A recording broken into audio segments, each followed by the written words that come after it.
حضرت ابو ہریرہ رضی اللہ تعالیٰ عنہ بیان کرتے ہیں، رسول اللہ صلی اللہ علیہ وآلہ وسلم مکہ کی شاہراہ پر محو سفر تھے۔ آپ جمدان نامی پہاڑ کے پاس سے گزرے تو فرمایا، چلتے جاؤ، یہ جمدان ہے۔ پھر فرمایا، مفردون سبقت لے گئے۔ صحابہ نے عرض کیا، اللہ کے رسول، مفردون کون لوگ ہیں؟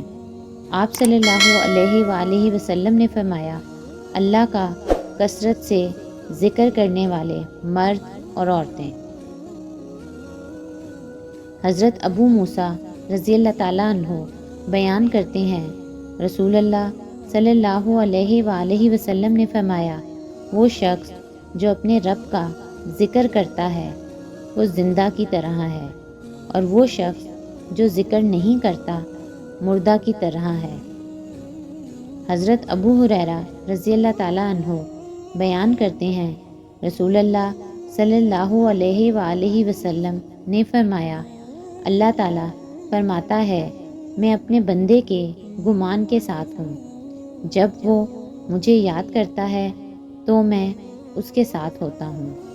اگر وہ مجھے اپنے دل میں یاد کرتا ہے تو میں بھی اسے اپنے دل میں یاد کرتا ہوں، اور اگر وہ مجھے کسی جماعت میں یاد کرتا ہے تو میں اسے اس سے بہتر فرشتوں کی جماعت میں یاد کرتا ہوں۔